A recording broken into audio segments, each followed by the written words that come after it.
Hi, folks. Chris Voss here from the ChrisVossShow.com, the ChrisVossShow.com. Hey, we're coming here with another great podcast. We certainly appreciate you guys tuning in. You guys are the best audience in the world. Be sure to refer it to your friends, neighbors, relatives. Go to youtube.com/Chris Voss. Hit that bell notification button so you get all the notifications of everything we're doing, including the product reviews we're doing for Christmas. Holy crap. AT&T, Harman Kardon, JBL. You got to see all the great toys we're going to be reviewing that you're going to want to have, and also the pre-CES show stuff as well, and Rocky Raccoon the Husky.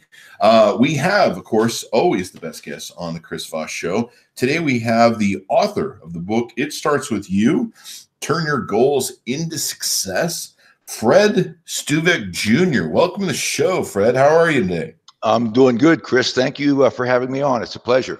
And thank you for sending me a copy of your book here. You want a wonderful, nice notation in the front there. And it said something. It said, thanks for having me on your show, Chris. Too bad you went to Trump University and you can't read. So there's that. I wrote that, but that's appropriate and true. I think but you paid good, but you paid good money for it, though, didn't you? Something like that. Yeah, I'll be paying on the loans at least 5 years after I'm dead, according to my student loan history advisor, whatever. I don't know. So I never even. Most people that know me are like, did he even graduate elementary school? So let's talk about you in this book. Is there a website people can go to check it out? Yes, it's actually the title of the book. It starts with you.net. Okay, it starts with you.net, and when you go to the website, there's some information on yours truly. There's also you can read the preface and a chapter on adversity just to get a feel for what the book's about. You can go on and there's a blog on there. I've written 3 blogs. One of them is how will I do in school, things like that, discipline. And there's also links where you can purchase the book, through Amazon, Barnes and Noble, Apple, etc. And Chris, I've bought into social media. Okay, I've bought in. Okay, I was a ghost until the book, but it's become apparent that I have to be on social media. So I'm never more than a keystroke away. Okay. There you go. No one finds Christ on prom night until they got a book, and then they want to do social media. So I have links to all my social media: Instagram, Twitter, Facebook, et cetera. So if anybody wants to reach me, you can just click on that. My email address is on there, and I'll get back to you straight away. Nice. So the book's pretty cool. It's got a lot of different stuff on how to achieve your goals and be successful. Part 1, find something you believe in and get good at it. Part 2, associate with successful people and organizations, and persevere and adapt, never give up, and different breakdowns. So give us a little bit about yourself, Fred. Like, what prompted you to write this book? What's your past history, background, all that good stuff? Okay, well, in terms of my history, I was born in West Virginia, and I was raised in southwestern Pennsylvania, a small coal mining town. Oh, my mom's a coal miner's daughter. Okay. Virginia too. Yep. Well, we had 4 seasons back there, Chris. We had football, basketball, track, and baseball. So those were the 4 seasons, and I participated in every season. My understanding is now they just have 4 seasons of opioid, PTSD, et cetera. Yeah, well, that's a whole nother issue. But I was it was a good area.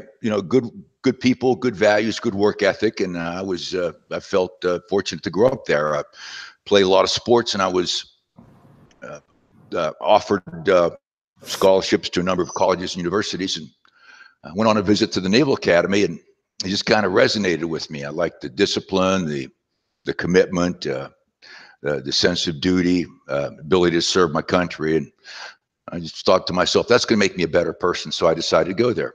I went to school there. I did graduate, I might add. Played football, lettered 3 years at quarterback. After that, I was commissioned, went into the Naval Service, served for 5 years, got out, and transitioned to the civilian world. I worked for West German medical company, started off in sales and worked my way up, then segued into a high-tech medical startup. We eventually did an IPO with that company that went well. And after that, I started a company up and sold it about 18 to 24 months ago. So I've been fortunate to have a range of experience, both in the military, in sports, in the business world, in the public, private sector, bought companies, sold companies, etc. And after I don't do the retirement thing very well, Chris, and so I was trying to sort out what to do. And I'd give them some talks. I went to like different places, gave talks here around Knoxville, outside the state. And every time I would, after the talk, somebody would come up to me and say, "Where can I buy your book?" And I said, "Well, I haven't written a book." And they said, "Well, where'd this stuff come from?" I said, "Well, you need to talk to my children." I talked to one of my sons. I said, "Eric, you're going to buy the book?" He says, "Dad, I lived it for years." He says, "Why do I need to buy it?" So anyhow, that kind of planted a seed. And I've always enjoyed mentoring young people. I mean, I think some of these young people today are struggling for direction and need some leadership. And I always try to help when I can. And my wife has always encouraged me to write a book. So I try to listen to her as much as I can. I find that makes for a very healthy relationship. So I decided to write a book. Out of the house, though, Fred. What's that? She was telling you that just to get you out of the house, though, Fred. I think she was. I mean, the other day she says, "Don't you have any trips planned?" I gotta have the pool boy over, and you're here. Yeah. But and when you walk in the room and she hangs up the phone right away, I mean, you always wonder what's going on. That's good. I always looked at it this way in my marriages. If she's cheating me, at least she's bothering some other guy. I don't know what that means. Yeah, but so when I decided to write the book, I wanted to write something a little bit different. I looked at a lot of the self-help books out there, and I believe my experience has given me a distinct perspective. So I wanted to write something that was more of an instructional manual, something that was more of a life coach in print that would give people directions. And it would be something that would provide them with the basis and foundation to be successful, and they could use as a reference document later on. So I put this together. I believe it's a good approach. I mean, people tell you have to be successful. Well, have you ever, being successful, Chris, entails a number of issues. It's just not one thing. And there are a lot of issues that are, associated with that. And the absence or weakness in one area can hurt you. So what I wanted to do was to put it together in such a manner that each chapter builds on the previous one, and the sum total of these things working together is very important. Now, one of the things that I did, if you noticed in there, I like the numbers 3, 5, and 10. I don't know why.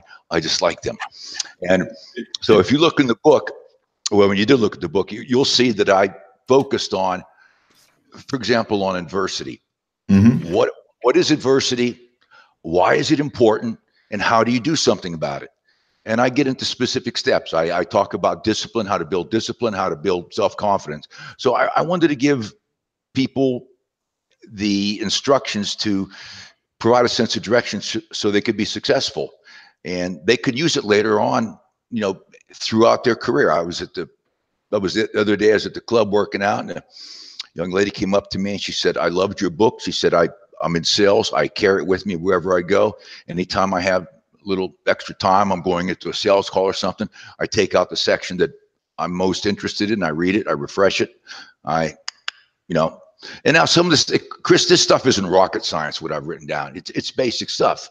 But as you know, Chris, it's the basics, it's the fundamentals that are important. And I think sometimes we lose sight of that.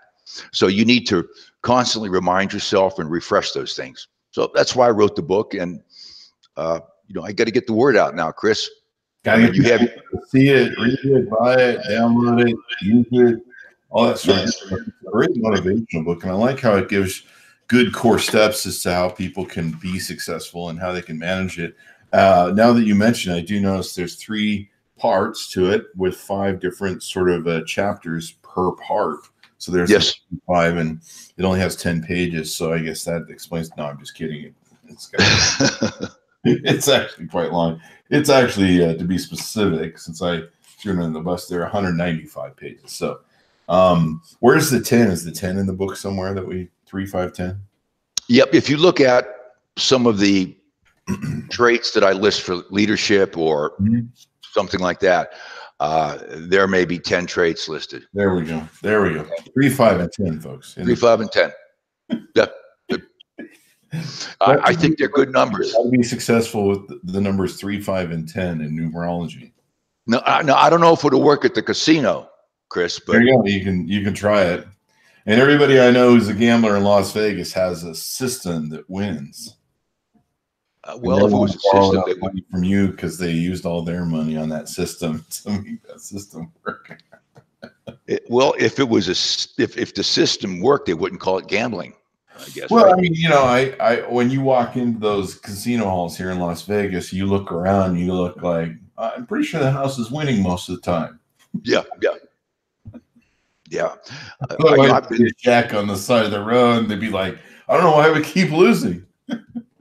Well, I've been to Vegas several times. I haven't been recently. Maybe I'll get out there. We have a drink one day. But when I go out, I like to go to the gambling areas, but I just like to watch the people lose money and take the free drinks.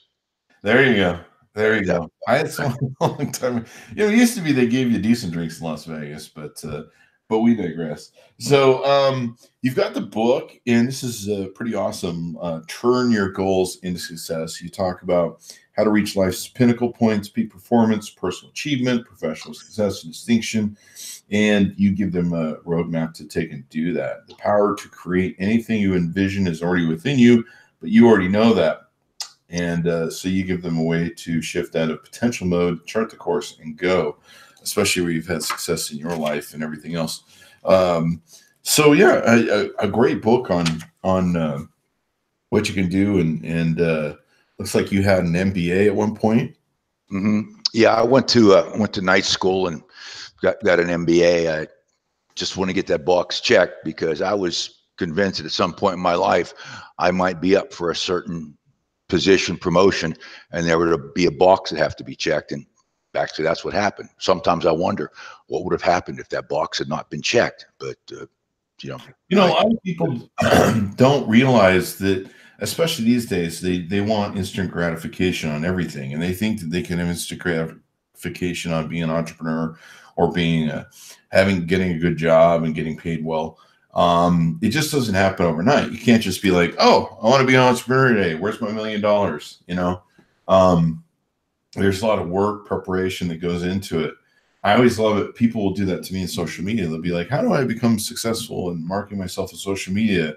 Can you give me a few tips so I can be like you? And I'm like, why don't you grind really hard for about 3 or 4 years and blog post that you're pretty sure no one's reading, and build a content base. For the first 1 or 2 years, you'll probably realize you're making content and no one's listening, and then just grind that out, and you'll probably eventually be a success. And they're like, really? That's a lot of work. And you're like, anything of value takes hard work, man. Yeah. Well, I mean, if you look at it, Chris, I mean, I think there's a lot of, on the social media and the news, I mean, a lot of this stuff, it's not real. They're celebrating something that gives people a false perspective. For example, all you see is the people that are successful. Yeah. You never see any stories about the people that have failed. I mean, when you start up a business, 8 out of 10 new businesses are gone within 18 to 24 months. And if something comes too quick, if something comes quick and easy, and there's a lot of money, chances are you're dealing drugs or something like that. I mean, it doesn't work that way. You have to put your time in. And you have to put the work in. That's the 4-letter word that most people don't want to do. What? There's work? Oh, I'm not. What? No. It doesn't come on my phone. There's not an app for this. How to get rich quick. I had a great father, God bless him, but he was really enamored with multi-level marketing schemes. And as I built my businesses and companies and put in the slaving and hard work, he would always come to me with a new multi-level marketing company that he joined, and he joined so many of them. It was, I don't know how you could be successful. And he did find ones that he made some good money at, but they would always change the game on him because he didn't have control, and he'd lose the commissions eventually. But he'd always come to me and he'd be like, Chris, all I got to do is work really hard for a couple months with this MLM and I can retire. And I'm like, do you understand the concept of what that would have to entail? Especially to be able to afford retirement. But he would always claim to me that all he had to do was work 2 or 3 months and he could retire. And then, 2 or 3 months later, he'd be calling me up going, I'm with another multi-level marketing company. And just these constant get rich quick schemes of multi-level marketing. And I'd be like, Dad, you just go start your own business. He came to work for me and he made more money than he ever made in his lifetime at 55. And he was really good, but he was really sadly poorly unorganized to start his own company, to do his own thing. And he kind of didn't want to. He kind of wanted to just do whatever. But the get rich scheme, the 4-letter work word, is something that a lot of people nowadays don't like. And that's really what you got to do. You got to roll up your sleeves and put in the sweat and get her done. Well, and I society's maybe partly to blame for that. Maybe the parents. I mean, Chris, where'd you grow up, if I may ask? I grew up in SoCal. Okay, so let's say Chris grows up and your family, I mean, they take excellent care of you. You participate in many sports. Every time you show up, you get a trophy. Okay, you never get criticized. Okay, life is a bed of roses. I mean, you just drift through things. Everything's cool. You go to college, you have good grades. You get out, you're going to change the world. You go to work, you don't get a trophy for showing up. You get yelled at, and you want to know what to do. And hard work and success requires the ability to withstand adversity and failure. And if you've never experienced it, how are you going to deal with it? Yep. It's kind of like when you get diseases when you're a kid, or bacteria or bugs. Your body has to learn to fight and overcome those bugs so that it can have protection for the future. Because if it doesn't, then it'll die. Mm-hmm. And yeah, you're right. But in the end, I mean, my parents raised me a certain way. I certainly wasn't getting participant awards. And hopefully they made me a better person for it. I don't know. But there comes a point where everyone has to take, there was a point in my life where I had to quit blaming my parents for whatever, however I was raised or how I thought I should have been raised. And there was a point where I had to, pull up my bootstraps and go, all right, this is on me now. There's a point where I had control over who I am in life as an adult. And I had to say, okay, well, anything that happens from here on out, it's my fault and not my past fault. And if you look at, I mean, life is about the decisions you make. I mean, you're not a victim of circumstances, and people make decisions sometimes for the wrong reasons, but you have to create those opportunities for yourself. And for this book, when I say it starts with you, it doesn't mean that it's all about you. It means it's about initiative and accountability. Yeah. And to be successful, you have to develop the mindset and habits for success, because what you think and how you act defines you as a person. And if you have good habits and you train well and you make good decisions, your chances for success are increased exponentially. But if you don't, you're probably destined for a lifetime of mediocrity. Yeah, most definitely. It does start with you. And once you hit adulthood, it's on you what you do from there on out. I mean, I wish we would teach self-actualization more to people where your, like you say, your decisions are based on your thing. Some people believe in a lot of different things that, they're a puppet to something in the sky and circumstance and whatever sort of anger or gratitude that person will bestow on them. But being self-actualized, one of the things I really loved about being an entrepreneur was being an entrepreneur really makes you self-actualized. You realize the buck stops with you and that you've got to make it happen. You've got to make it go. And boy, if you don't, you're probably not going to be a successful entrepreneur. But it really helps you become very self-aware of who you are and what you're doing, and and developing yourself. Well, if you find something that you believe in and you go for, there's a leap of faith with everything that you do. No risk, no glory. And as you well know, when you've taken out personal guarantees on a number of things, you got your house, you maybe have your house collateralized and things aren't looking very good. Those are challenging times. And I think the true test of character is how someone responds to adversity. And if you've been through adverse circumstances and succeeded, it makes you stronger. Now, in adverse circumstances, something like that, your business is in trouble, you're having a hard time making payroll, etc. Losing your iPhone is not an adverse circumstance, okay, Chris? That's just an inconvenience. But in some people's minds, it is a catastrophe. It is an adverse circumstance. Okay. But that is very important. And that was also something that I learned a lot from. When you're sitting there, you have to make payroll and you have to rob from Peter to pay Paul. It presents some challenges, but there's always a way. I quote Hannibal whenever he was crossing the Alps, elephants and all. His general said, "We can't do it. It's impossible." And he said, "Find a way or make one." Well, I think that's the mentality you have to have, but I would leave the elephants at home. Yeah. That's what I do. I keep all my elephants at home. In the closet, actually. Yeah. With the skeletons. So it's real important. I think it's a factor of what people need to do today to get self-actualized. And I think your book contributes to a lot of that in what's in it, what it talks about: belief, fit, goals, strategy, commit, act, learn, quotients, communication, leadership, adversity, failure, recovery, team, and fundamentals. All good chapters on and topics on how to be successful in the book here. I definitely recommend it. It's a very quick and easy read. It's not hugely technical in its thing. It's very motivational as you go through it, and different steps that you can take and do to be successful and how to grow oneself.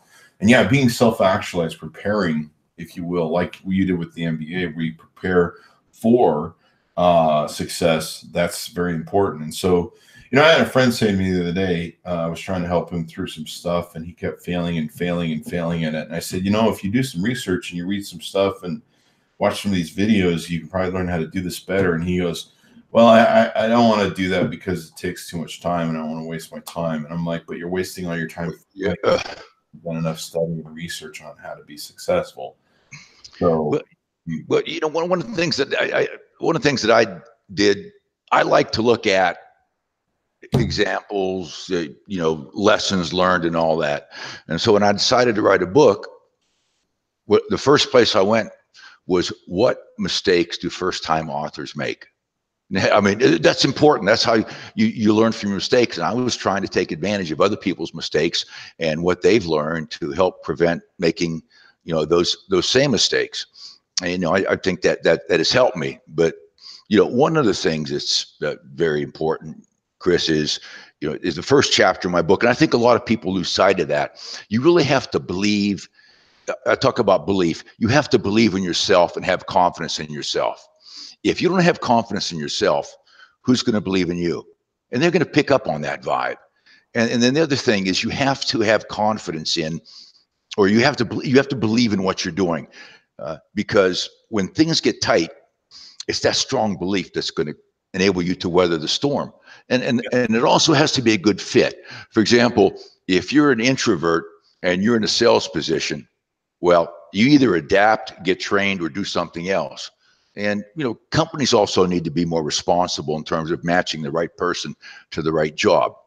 Just because someone has been an excellent salesperson doesn't mean they're going to make a good sales manager. You've probably experienced that before, right? Yeah, I've seen that. There's some that they make horrible managers. They're great at sales, they're great at people skills, but a lot of great salespeople aren't good managers, because managers, you have to push around a lot of paper and reporting and all that sort of good stuff. And most great salesmen don't want that. They like the freedom of being able to roam and sell and cash their checks and make good money and not have to do paperwork and not have to babysit anyone. Yep, yep.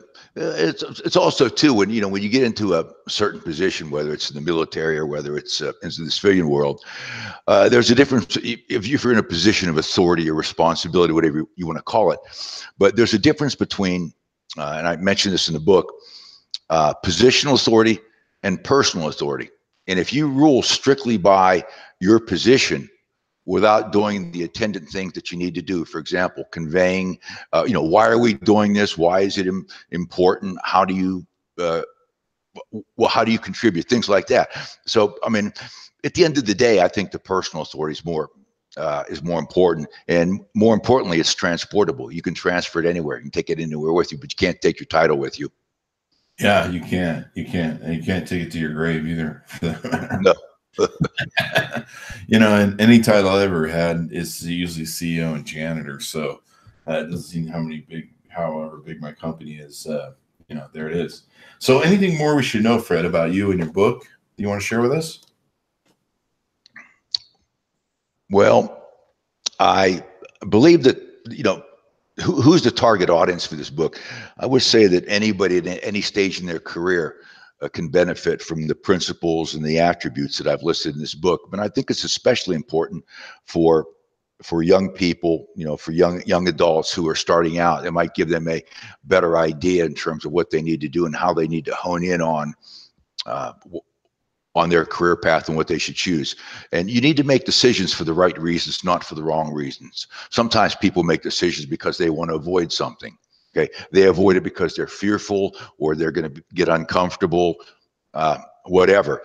And those are bad decisions because you're making a decision for the wrong reasons. So you need to take the appropriate steps to overcome that. And I covered that in the book. But I do think that a lot of people can benefit in this book. And I have a couple companies that have contacted me already. They're going to make this a requirement for their new employees. And I will be going up and talking to them. There's also a major business school in the country. It's one of the top ranked business schools in the country that is going to be incorporating this book into their curriculum next year. And it's going to be required reading for all of their students. And so I think those types of things are going to help the book get more traction. And then appearing on these most excellent programs of yours will just help spread the word. And there'll be a tsunami of demand. So give us the website again where people can order up the book. It startswithyou.net. It startswithyou.net. Startswithyou.net. Yeah. Here you go. And be sure to check it out, guys. We certainly appreciate Fred Stuvek Jr. for coming on the show today. And also be sure to refer the show to your friends, neighbors, and relatives. Or if you'd like to appear on the show, contact chrisvossshow.com. You can go to youtube.com/Chris Voss, hit that bell notification button. Go to iTunes, Google Play, or Spotify. Wow, you can listen to the show on Spotify. Who knew about that?